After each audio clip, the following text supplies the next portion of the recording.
Eu sou o Francesco. Oi, eu sou o Vitor. E eu sou o André. Somos do nono B do Colégio Espírito Santo e vamos apresentar um vídeo que representa a nossa ação social, decorrente do projeto Construindo e Aplicando o Conhecimento. Pretendemos que compreendam, com essa exposição, o quanto o contexto pode contribuir para o entendimento de uma obra de ficção. O tema do nosso trabalho é a importância do contexto nas obras de ficção, e o livro que analisamos foi O Pagador de Promessas, de Dias Gomes. A história é ambientada nos anos 60 e conta a história de Zé do Burro, um nordestino ingênuo que estava apenas tentando salvar seu burro ferido. Para isso, fez uma promessa a Yansan em um terreiro de candomblé. Essa promessa consistia em levar até a igreja de Santa Bárbara uma pesada cruz sobre seus ombros.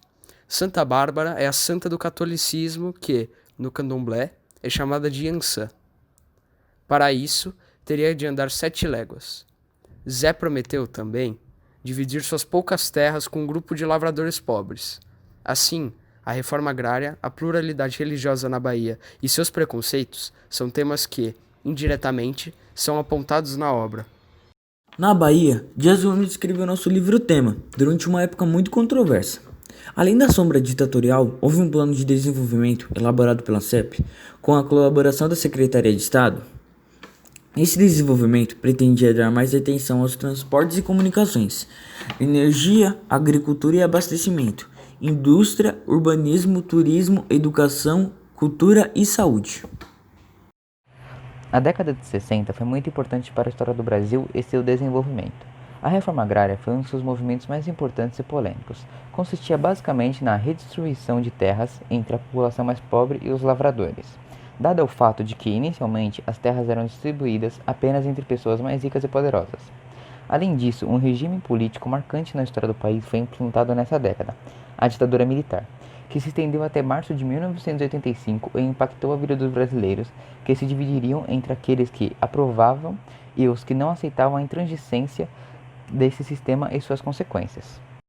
A pluralidade religiosa sempre esteve presente no Brasil, e a Bahia é um dos focos desse fenômeno, já que ali vivem muitos afrodescendentes. Por isso o estado por muitas vezes é chamado de a Bahia é terra de todos nós ou a Bahia de terra de todos os santos.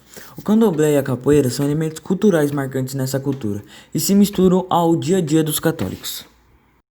Zé do Burro é impedido de entrar na igreja pelas autoridades católicas, que não compreendem a pureza do protagonista. Para quem a origem do nome de uma santa era o menos que importava. A relevância estava no cumprimento de sua palavra, que nada valia diante de interesses tão maiores. A palavra do homem simples e honrado de nossa história foi distorcida de todas as formas, inclusive pelos que quiseram imputar o rótulo de revolucionário, que fazia a defesa da reforma agrária. Tanto a reforma agrária quanto a pluralidade religiosa causaram muitas polêmicas naquela época e incomodaram muito a classe burguesa e a própria instituição católica, que de certa forma sentiram-se ameaçadas por modelos que, se instituídos, impactam o controle de bens e das ideologias dominantes. O Pagador de Promessas deixa isso muito bem claro para aqueles que conhecem esse contexto.